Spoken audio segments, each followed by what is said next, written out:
we have come a long way to this Global Nutrition Summit. In 2010, the establishment of the Scaling Up Nutrition movement marked the start of a growing global movement to improve nutrition.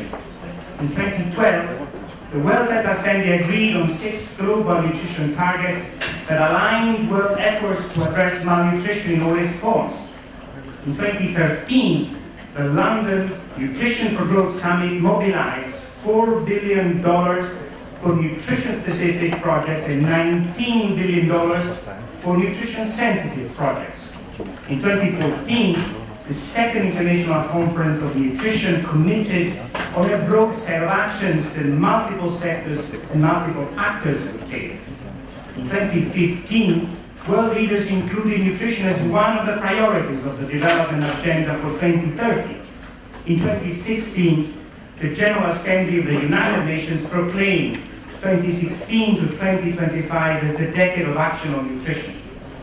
And as part of this decade, here we are, in Milan, in 2017, to shine the spotlight on global nutrition, to take stock of achievement and scale up our commitments.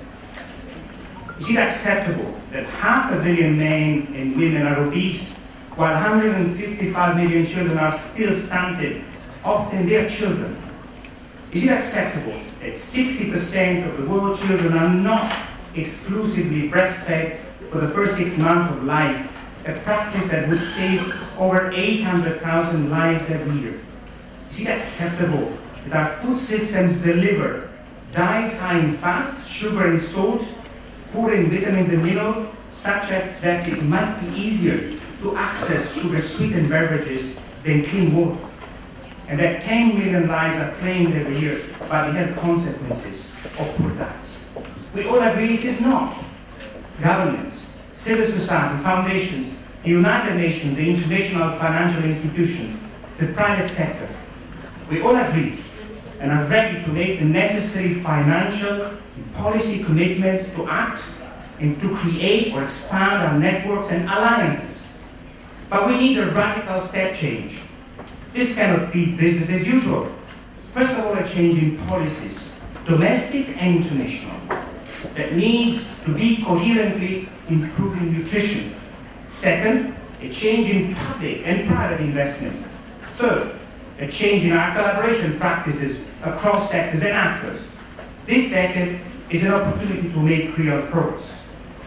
This day will give us several reasons to be optimistic. First, cities, where home of 60% of humanity will be in 2030, may be not only the desperation of urban slums, but drivers of change with healthy food and water environments and safe spaces for activity. Second, we have understood that women who are more likely to suffer from malnutrition than men are drivers of change, starting from adolescence. We can be proud that so many women are leading global change in nutrition. Third, food system can change. We can have food chains delivering healthy food to schools and food manufactured with healthier ingredients. This afternoon, we're going to launch the 2017 Global Nutrition Report that will give us good reasons to invest in nutrition, as nutrition builds future economies and a sustainable planet. Above all, we're going to hear the commitments that will power the change. As you know, this Global Nutrition Summit has been convened on the eve of the gathering of the Ministers of Health of 7 high-income countries. They will deliberate action to respond to the challenge of climate change. And changing the way we eat and produce our food is part of those solutions. I would like to thank the Mayor of Milan for hosting us in this beautiful venue. And please let other people know what is happening here. There's a slide where we have a hashtag, and please use that. But now, let us go down to the core of our business. So, my task is to introduce you to the panel, so let me first introduce the moderator of the first session, Dr. Gunhild Stordalen, the chair of the EAT Foundation. Gunhild will lead a discussion on improving nutrition within planetary boundaries, cities taking the lead. So let us welcome Gunhild Stordalen.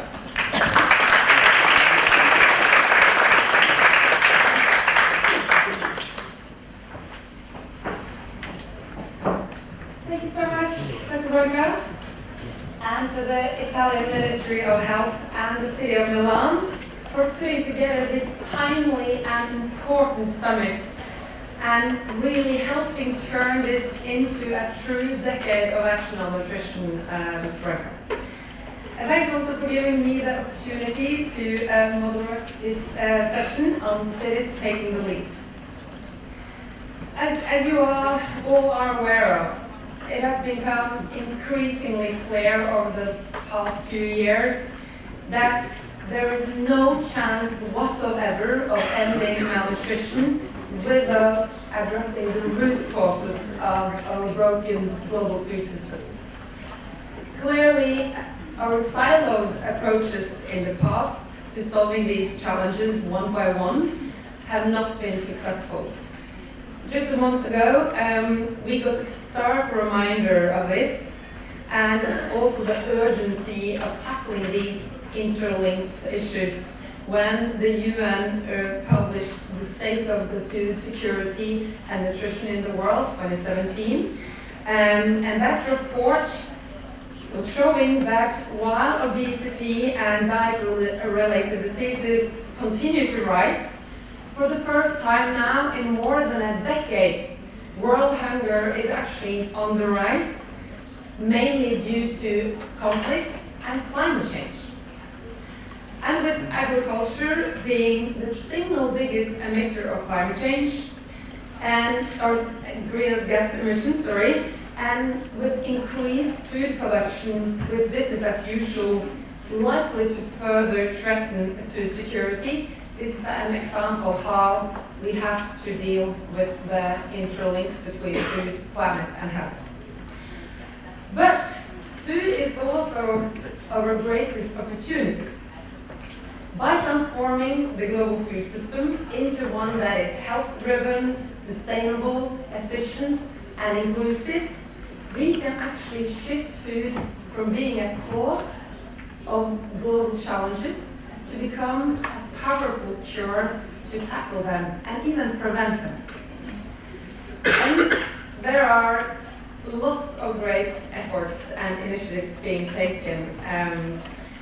For example, the knowledge, the integrated knowledge we need to have a better coordinated global movement to act on food systems are now coming together. And one example is the Eat Lancet Commission on Food, Planet, Health, which is the first scientific assessment of existing knowledge to define what is healthy diets from sustainable food systems and really try to set some initial science-based targets for what a food system that delivers on the 2030 agenda look like. And commissioners like Anna Larty and Dr. Branca and also Karina Hawks are part of this summit today. And in addition, the Global Nutrition Report, which we will have a presentation from later on, is an example where data now actually are coming in place in a much more systematic and robust way. But obviously, the science, the scientific framework is not enough. Data is not enough. This needs to be translated into action in private sector and in policy making. And this will happen at all levels, from the international to the regional and obviously to the city level. And here, there is no chance that we can do this without collaboration across sectors and across disciplines and across borders. And since we are here to talk about cities, or the city level is key to address these challenges. And feeding a growing urban population and make sure that citizens have access to healthy, sustainable diets that are affordable, accessible, and attractive to all is a key challenge. But also cities have the opportunity to take lead and move fast and really design systems to enable this to happen.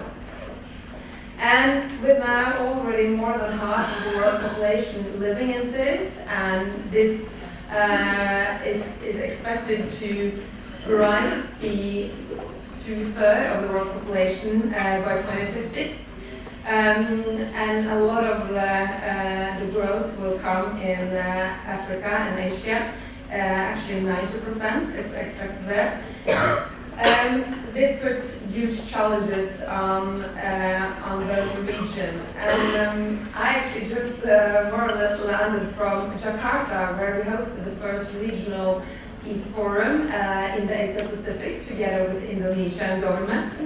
And one of the sessions on the agenda was rapid urbanization, the impact that has on nutrition security in the region.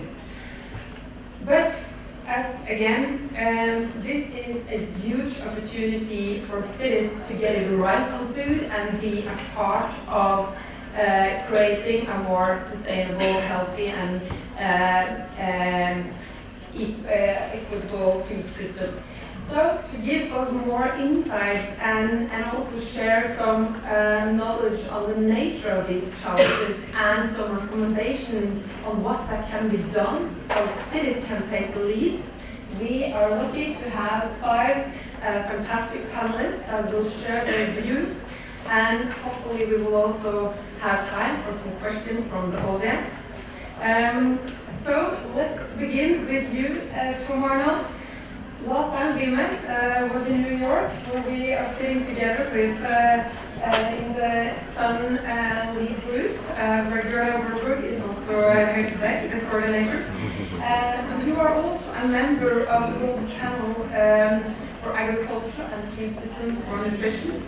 And you just issued an excellent and highly relevant policy brief on urban diets. So, could you please give us a short summary and some highlights, and also some key recommendations for policymakers in that report? Thank you so much.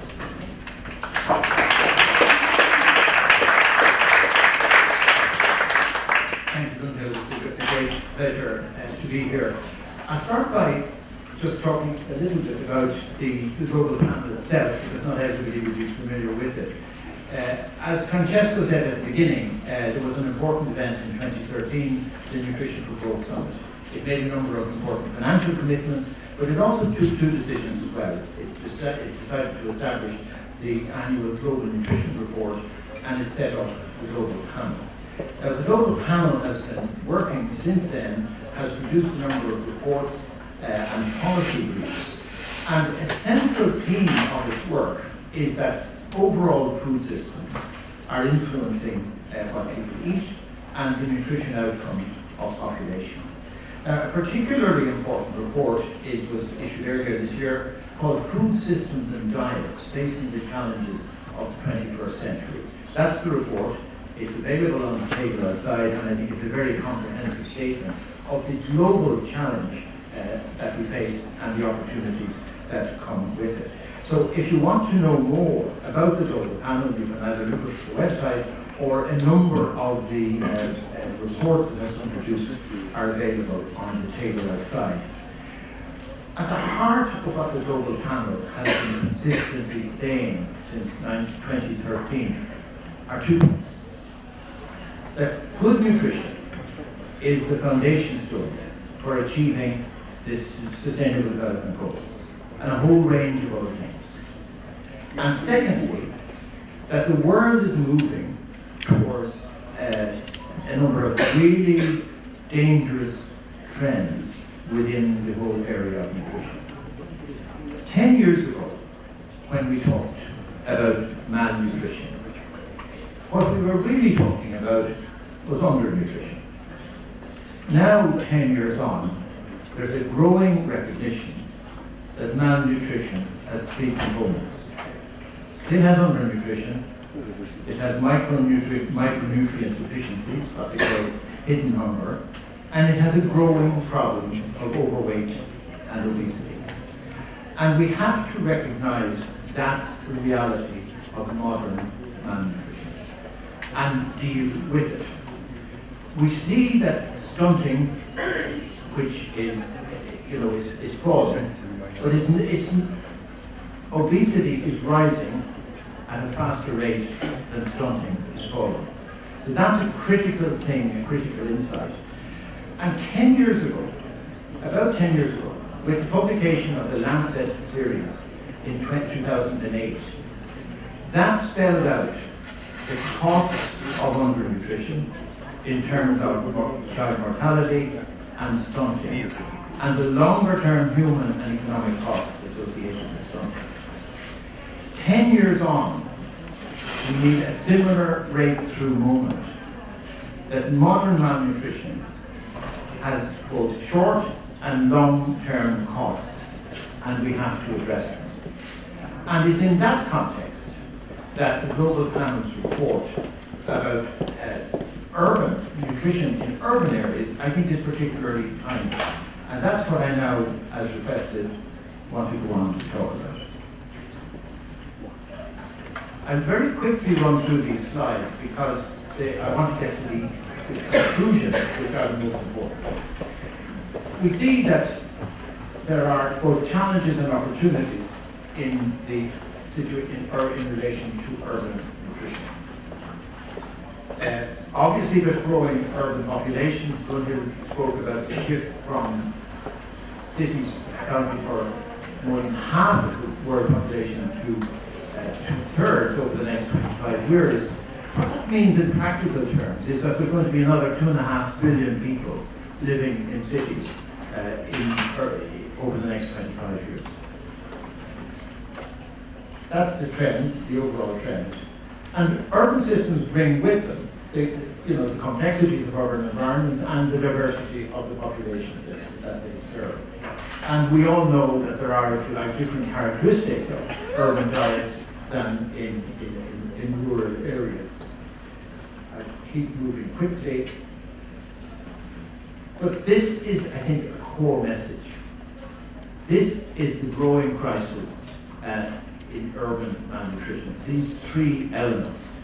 Some very interesting statistics in our report about what's the reality in Nairobi, Kenya.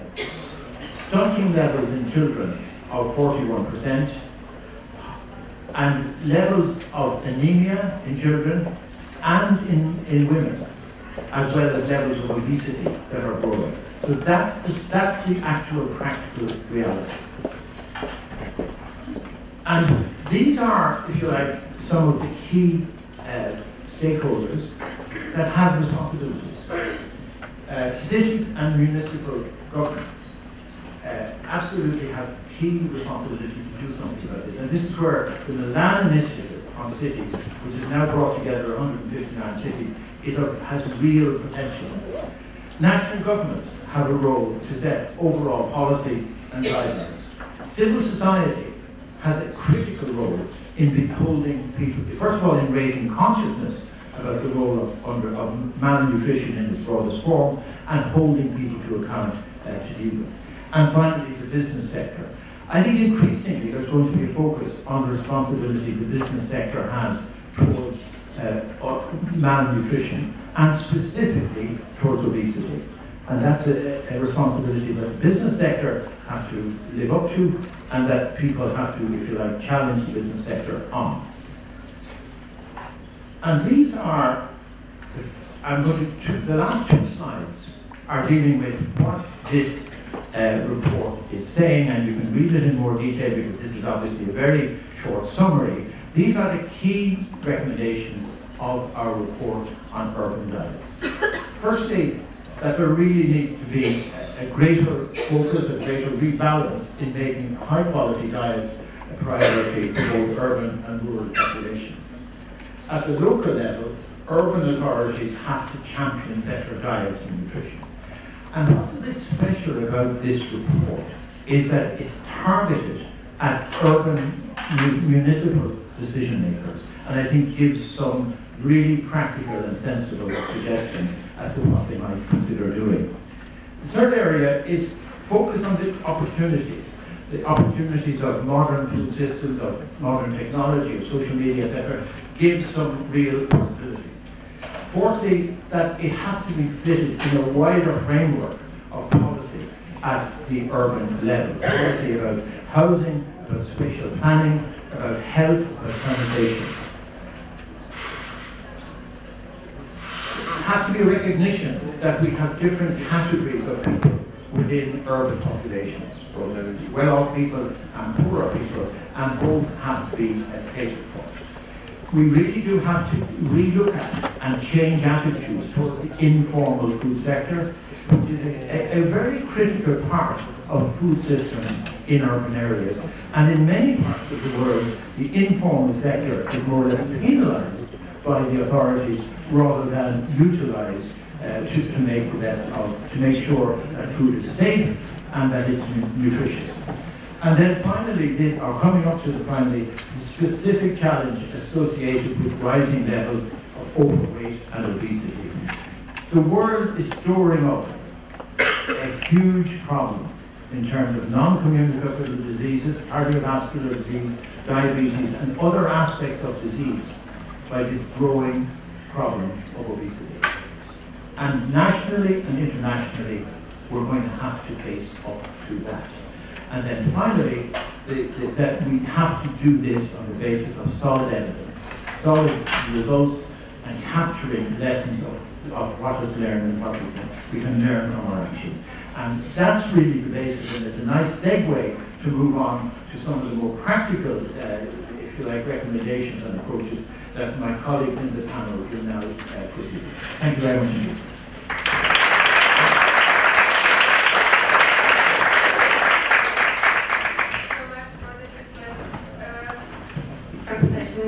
Tom. Then we move over to Jane Battersby. You are an urban geographer and researcher at the African Center for Cities at the University of Cape Town and also at Russell Laureate this year. So, which are the best policies that can influence the state of malnutrition in urban areas? And also, what kind of action is required at an urban level to shape what we eat towards a better direction? Please take the mic or podium.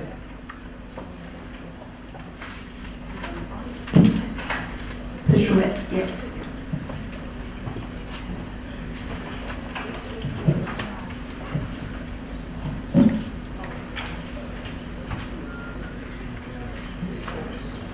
Okay. Sorry for the technical delay. Well, it's a real pleasure to be here, and I'm hoping the message that I bring will reinforce what we've just heard from Tom through a few practical case studies. So I work predominantly in southern Africa and working increasingly in the rest of the African continent. Okay, so reinforcing the message around triple burden of disease and food systems in transition. And I think the first thing we need to move away from is this notion of the African food problem as being one of rural and being one of hungry. Because as Tom said, we're increasingly urbanizing and we have an increasing presence of the triple burden of disease. And I don't want to dwell on this because I think Tom's really stated on this and I have a lot to say. So just pulling out data from the 2015 Global Nutrition Report, just highlighting what the food and nutrition challenge does look like currently in the African context. And so what I will do from here on in is talk about what are some of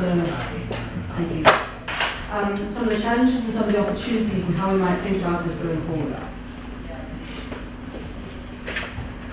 So to give you an image of what an African urban diet looks like, this is an image from an area called Ekanini in Stellenbosch municipality in the Western Cape.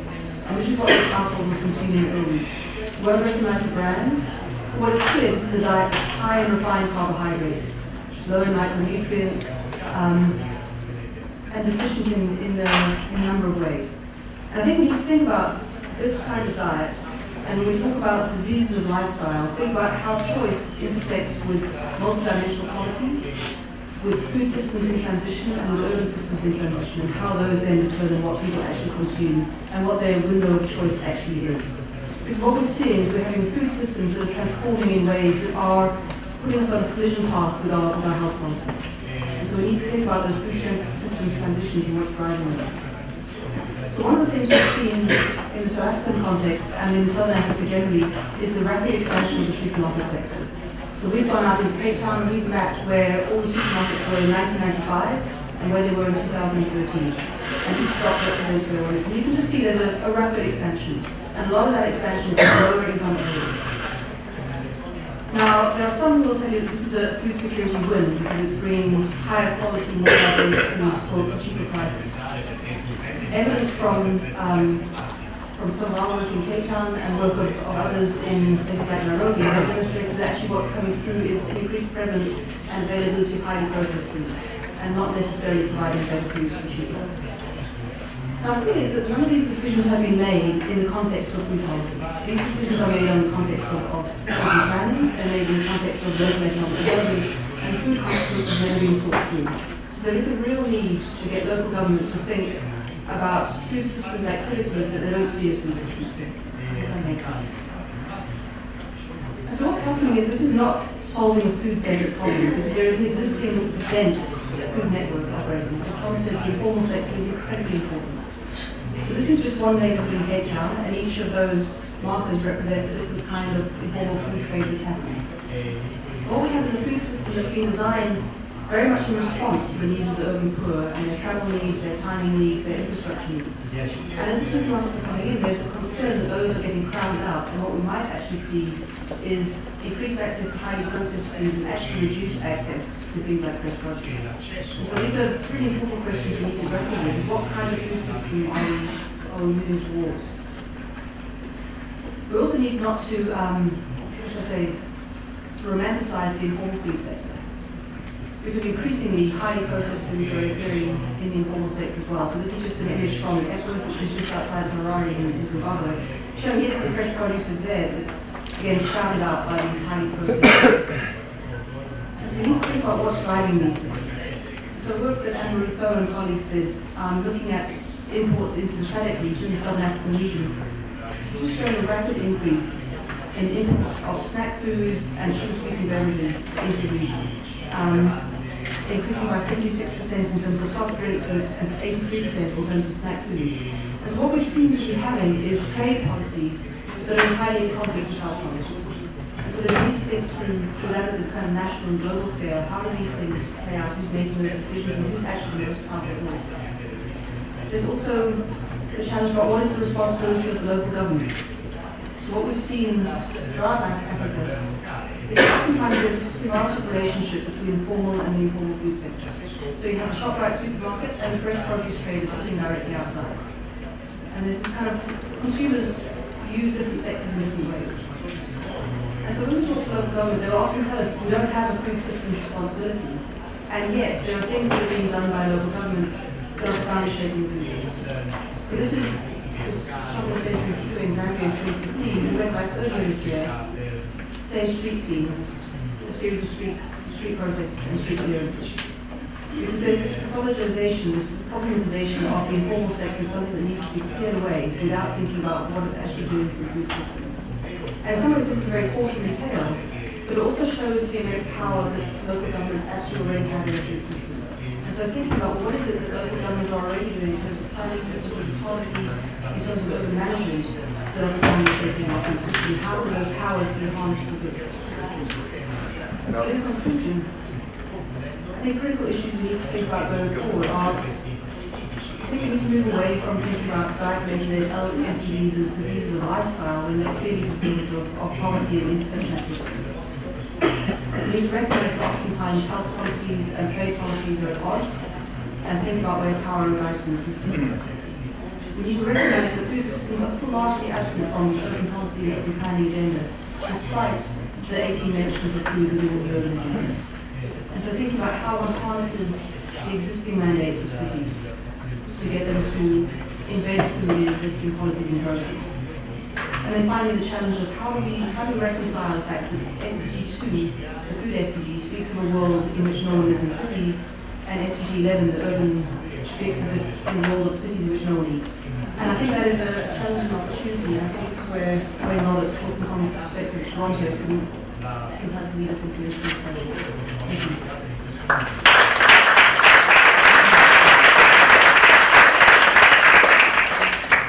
Thank you so much, Jane.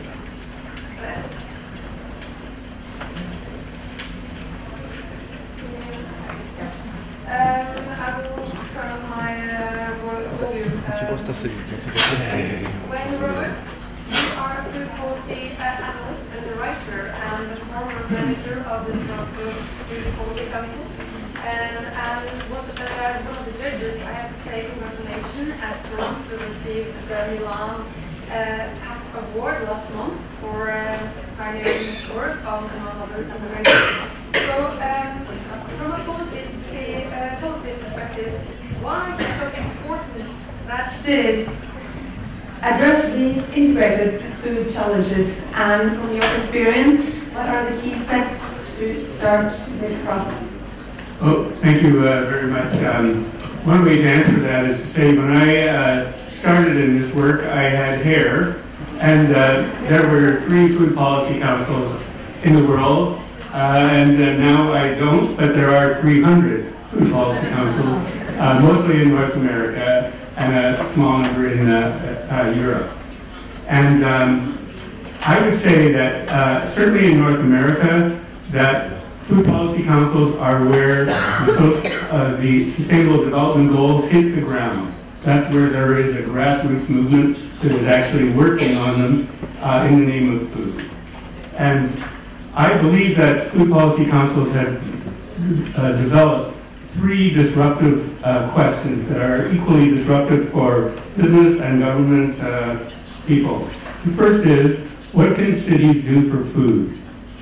Usually, cities think of themselves as doing the service work of parks, potholes, and police. They don't think of themselves as dealing with major global policy issues. The second question is, what does food do for cities? If you look at the Milan Pact, it's in my opinion, an incredibly comprehensive list of what cities can do for food. But food policy councils also deal with what food does for cities. Food is the lifeblood of cities. It's what brings people together in neighborhoods in large groups. There's wedding pictures being taken a few hundred yards from us now, and they'll later be appreciated off with a banquet. Whenever people meet, they have food. It's part of celebration. It's part of agency, part of empowerment. So it is people issues that is driving the food agenda forward in cities. And the third disruptive question or issue is, I believe that when you think of cities and think of the human issues that are driving it in cities, food in cities, you move towards what I call people-centered food policy. People-centered comes from a number of important UN documents in the late 1980s, and then I just adapted it to food. And that is, the special mandate of cities is not nutrition, health, and economic development, or agriculture, as is the case with more senior levels of government. The proper focus of cities is on the people side of food. And as a consequence, it tends to be a very solutionary agenda. We are here to talk about practical things we can do and embed in daily life. So let me just quickly go through. There's 7 driving forces. They all overlap. The first of them is hunger. And hunger, especially in North America, came on the agenda as a non-poverty issue in the 1980s. That is, beginning in the 1980s, people who had formerly been comfortable as factory workers, for example, would all of a sudden be unable to eat throughout the month. It has now gone upstream socially. 40% of university students in North America experience food insecurity at some time during the month. By the same token, it is also spread among seniors and other populations that have not known poverty or hunger traditionally. And one way that people respond to it, especially in North America, is through food banks. And you can see from this listing, they tend to spontaneously form not at the national level or the state or provincial or county level, but at the neighborhood level. And so that's one of the drivers. The second is chronic disease. And We tend to think of diseases of the body, such as heart disease, obesity, and diabetes, but we also need to think about mental health. And that's also an expression of some chronic conditions, and one in which local food movements have taken a very active stance by trying to focus on health and well-being, not just health. And the third is the whole trend towards deregulation at the senior levels of government, which has led to two things. One is downloading of certain issues to city governments, and the second is downloading of certain issues to individuals. Namely, it is my purchasing policies that have to affect the sustainable agenda, not my government's issues. The fourth is the rise of the city, not only as a place where many people live, but as a center of creativity. When we started in Toronto with these three documents, the idea was the city had four roles: to advocate, to coordinate, to support, and to innovate. And innovation is a key part of the agenda, such as green roofs, green walls, green infrastructure everywhere is part of the innovation agenda. Part of the function of the cities is to develop what are called third places. That is places where people hang out, not their family, not at work, but after, if you know the famous TV series Cheers, that's what it was, a third place. And it is very much in the city's interest that there be third places everywhere. Education is more and more becoming experiential. Here people are learning about urban forestry, that it produces maple syrup. Certainly in North America, there's widespread mental distress among young people. Many people associate it with biophilia. That is the lack of access to green space and exercise and activity in green space. The lack of authenticity in systems generally and in food. And so that is a big driving force and one of the reasons why food is a youth movement. Cities lend themselves to practical adaptation. Here's what is called vacant space. Here it is, 2 months later, under the work of a local non-government organization, working with children or teens who were at risk. That is, they were in some trouble with the law. Here's the third stage. 3 months later, the young people are working with other youth to teach them about food and growing and neighborliness, the complete cycle. We can put pollinator habitat and protect pollinators in a way that rural society can't in vacant spaces of land everywhere across the city.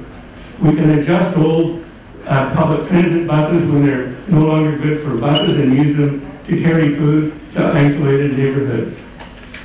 And this is what we won the award for in Toronto. We can adapt health and other programs and identify them with job opportunities for people who are newcomers to the city. Food is an engine of intercultural and multicultural interaction. It has also led to a new form of activism, which we call actionism. Activism is what government should do. Actionism is what we do to be the change we want to see, or what we create to see the change we want to see. Part of that is through economic purchasing. Part of it is through fair trade, which is a very advanced movement globally. And the last change that's driving it is the need for public policy. Food cannot remain overwhelmingly in the private sector. This is the Toronto Food Strategy. It's a strategy not for health, but for the city. And local and sustainable food has become a major agenda. We have probably the largest local and sustainable purchasing program at the University of Toronto. It's 80,000 students, so it's going to be large. And they now have 25% of their food is local and sustainable. There is, of course, the Milan agenda, which is putting food right at the forefront, and the FAO as well. So I think we've come a long way since I lost my hair. Thank you.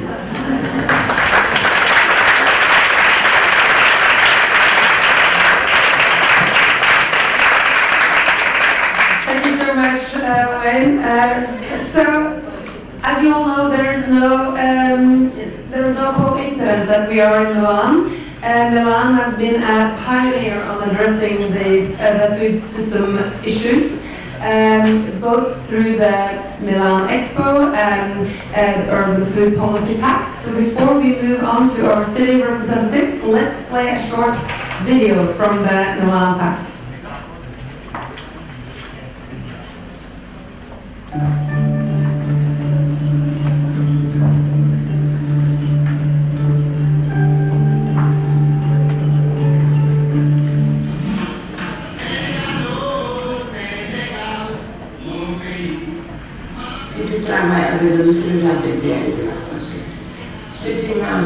Les produits du présentés puis de la santé. J'aide ma famille, j'aide les autres avec le présenté. Nous avons 2 centres de formation au niveau de la ville. Et la deuxième phase a connu en France UC avec 4000 bénéficiaires qui ont été formés, 134 groupes de production communautaire, et cela fait en gros 5000 bacs de culture qui ont été mis à la disposition des populations gratuitement.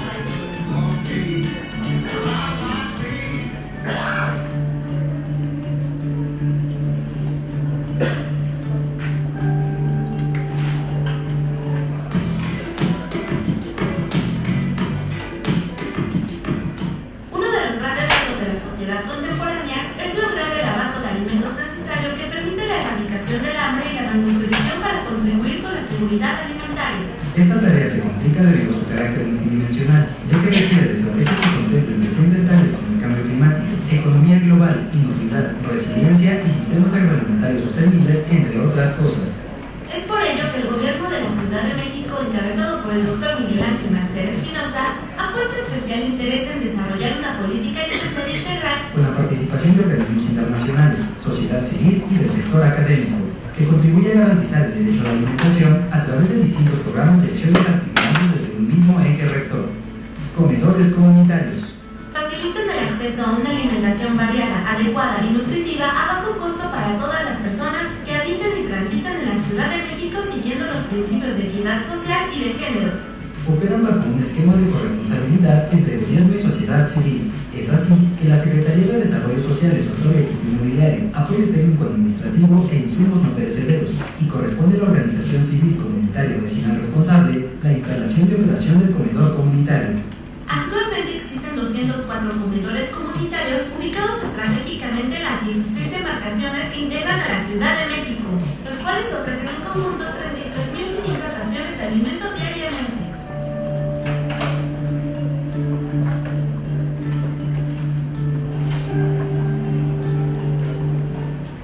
This collaboration between Milan and Kelimani started because we are both members of the pact, of the Milan Pact on food. So we in Kelimani, we had several challenges, and through this pact, we asked the Milan municipality to work with us in addressing those issues.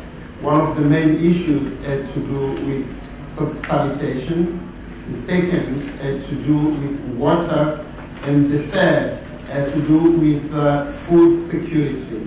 We are also working with Milan municipality in making sure that Kelimani city is clean, and that also both solid waste and liquid waste are treated properly. This project is aimed at collecting food waste from the market, and so first of all to make sure that the markets are clean. Second is that the food collected then can be properly treated and used as a compost to improve the productivity on the urban agricultural sector by producing vegetables and other products that then will make sure that the level of nutrition of the citizens of Kelimani improve.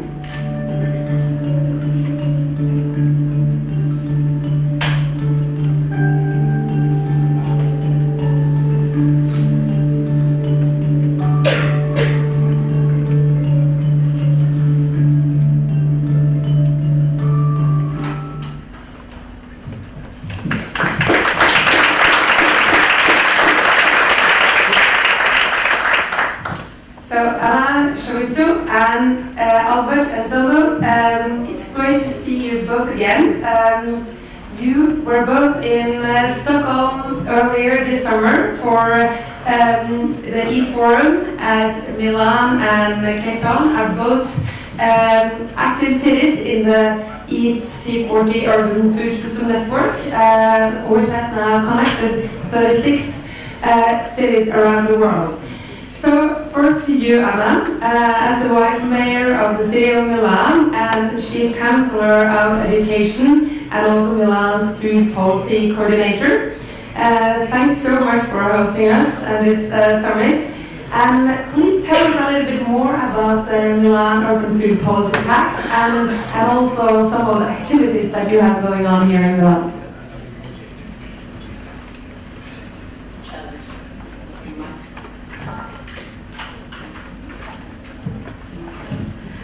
Thank you very much. Thank you also to carry on sharing with us the efforts on putting food as a focus on our urban agenda, because it's very important to go on, not just to have an idea, but to share also a path to build up projects and activity. Also to share not just some consideration but also policies. I think it's very important also to be here together after our meeting in Stockholm to go on.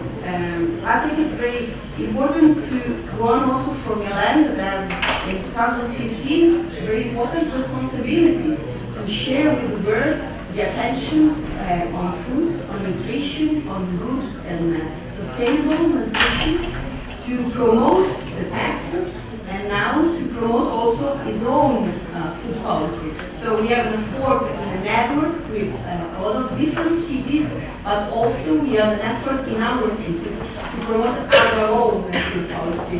And I think that this tension between the network outside Milan and also the effort inside Milan is very important, and in our agenda is one of the fundamental focus we have. Also because the pact encourages our cities to look at food challenges. And when you ask me what we can do for food and what food can do for us, I think that we have to focus our attention on people, because we have to shape policies. And I think the first thing Milan wants to do is to shape policies, and so to transform ideas and projects into policies and habits for our citizens, and so to have a pragmatic approach on everything we are dealing with. I think it's very important. We have 5 points in our food policies. I want to stress the importance of the first 2. To ensure healthy food and drinking water for all, and to educate people, not just to have projects about food, but to have good habits. And so to go on also without our activity as municipality, but because habits now are a part of daily life in their own life. And so to promote education is deeply connected with to share and to shape policies for healthy and drinking water. We have to go on together with children, but also with elderly people. And so to reach families as a whole. From children we can enter school with school meals, with canteens, with project focused on education in a proper way, but we have the goal to reach families, the entire families, to change habits and to introduce good habits from children to the elderly. I would like to share 3 words and also to give my colleague 3 words because we drive also our politics using in our public catering company, because Milano Ristorazione is the municipality catering companies and serves more than 80,000 meals per day. it's a very important company, and it has also a very important responsibility in the activities and in the choices our company does. And in primary schools in Milan, as well as care centers, night shelters, elderly multi-service centers, and delivery, we have the possibility to choose food from the beginning, from the production until the preparation. And I would like to give you three examples in this activity: fruit, rice, and salt.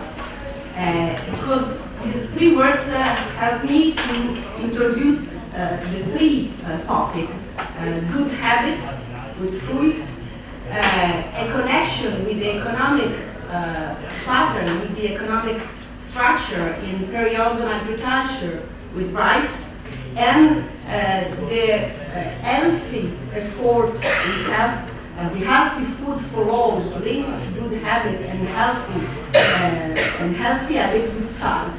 Because we introduced fruit in morning activity at school, proposing to families, instead of free snacks for children at school, we gave, the municipality gave through the schools in 76 primary school, instead of a snack, free snack, instead of focaccia, instead of sandwich, instead of cheese, fruit snack. Also to force, in some way, children to prefer fruit instead of snacks and free snacks. And we anticipated in the morning the distribution of fruit. Instead of the end of the meal, they eat it at the beginning, during the morning. And we had a very important result, also because we induced a change in their habit, day by day, for an entire year. Now, I think that the result we have, more than 21,000 children every day eat fruit instead of snacks. After a year of trial, now we decide to go on, also because what happened in families was very important for us, because the result was good, and they asked us to go on in this approach. So first of all, to induce habits and not just a sort of test. The second one is rice, and we spoke about this activity just in Stockholm when we met last summer, because we we started the process for local public procurement last year, buying rice from local producers. The farms are within the city administration boundaries, and they organized an association to work together. This trial was very important because the quality of rice was very good. They decided also to produce in the right way for us, because we needed a very important quantity of rice, and so they produced parboiled rice. They changed their way also of preparing, not losing anything in quality. And this trial was very good. And last year we had the price.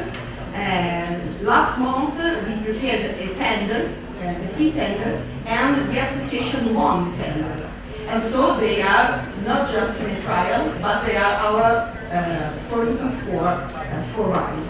And based on this experience, we plan to promote the supply of other local food chains, for instance, horticultural products, yogurt and milk.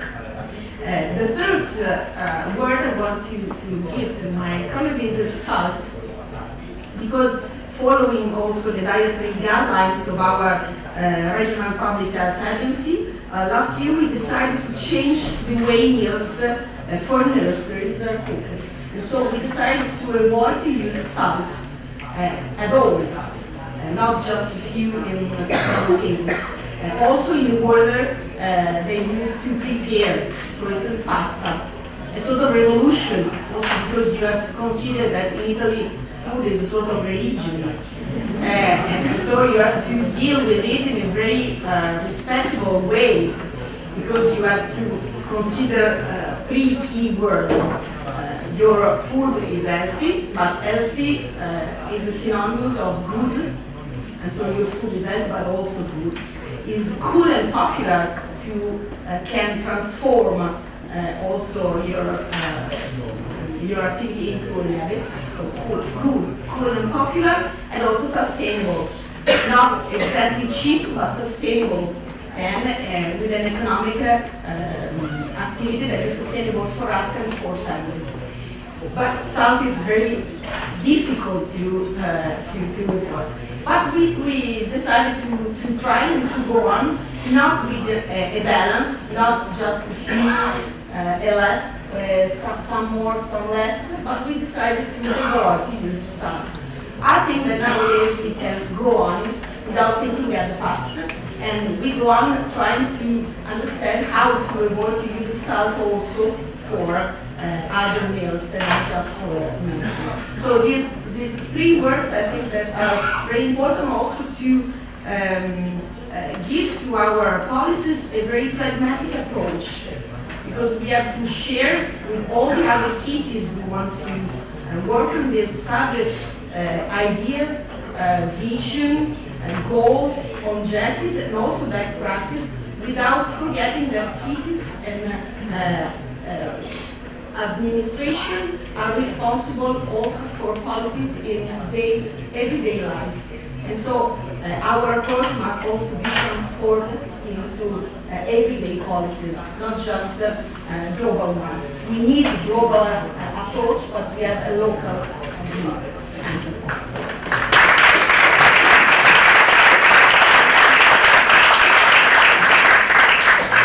Thank you so much. We are running out of time, so I have to ask the next panelist to be brief. Albert, you are here from Cape Town as well, as a member of the Executive Mayor Committee, and you are responsible for the East area with over 1 million residents. So please share some insights from your work, please. Thank you very much. The city of Cape Town has a policy of food gardens. And what we did is just to bring together different role plays and also make sure that the food gardens and also the food security, there is a policy in place which makes it legal as well as it can be regulated. The opportunities we see and make people of the city of Cape Town to see is that we must address the problem of malnutrition and also participating in food gardens and so on. You also contribute to the economy and also can enrich yourself. It's one of the things that we drive. Another opportunity is to ensure that our environment stays clean, because there's more people that are moving into the city. So as the city of Cape Town, we are heavily involved in monitoring production of food, and also as well as encouraging what we call spatial use of land in such a way that the informal traders are allowed to come and produce food within the city. Previously, they used just to work in the outskirts, but today there are spaces that are dedicated by the city to the informal traders and people who are practicing agriculture to come and produce food within the city. We are monitoring distribution, because there are many people who try to make money, produce unhealthy food, and target the poor people. So we control that, we make sure that people get good food. Consumption, the consumption, we make sure that from ECD level, in other words, childhood development centers, crèches, or educate, whatever you call it, we educate children from a very, very young age to understand the importance of a healthy diet. Don't just consume anything because it is sweet or palatable. Waste management. Again, we are fighting climate change in the city of Cape Town and making it a point that our oceans or the sea is not polluted, because stuff like plastic and so on, it ends up in the sea and affecting the animals there, and also the sea harvest gets affected. So we also have programs that are rolled out to encourage people from poor areas and also within the city to ensure that waste is collected and taken to the designated points, sorted out, and it is used for production of fuel. For example, our trucks in the city of Cape Town are using fuel made from waste, as well as now we are introducing more than 50 new electric buses so that the environment stay healthy.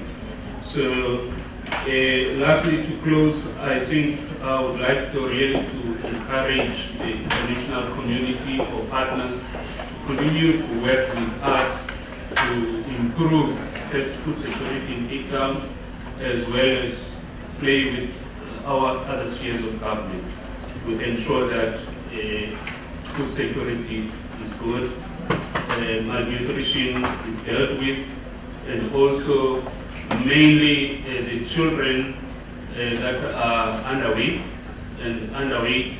with pregnant and lactating women get food, and also ensure that the patients of HIV and AIDS also are getting good malnutrition. We do have our own programs to address all of those, but it makes the work lighter when we get international partners involved and solutions are cheaper. Thank you.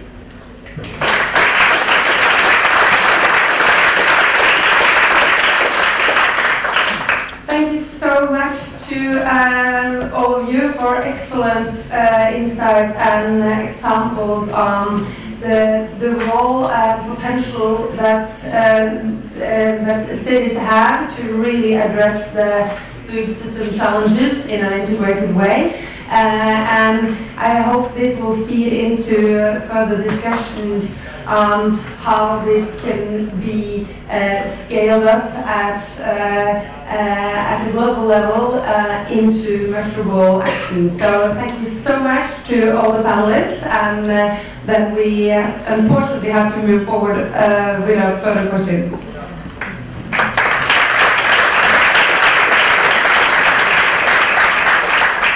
Thank you very much. So the cities movement is a true inspiration and a demonstration that global action is indeed possible with cities in the driver's seat.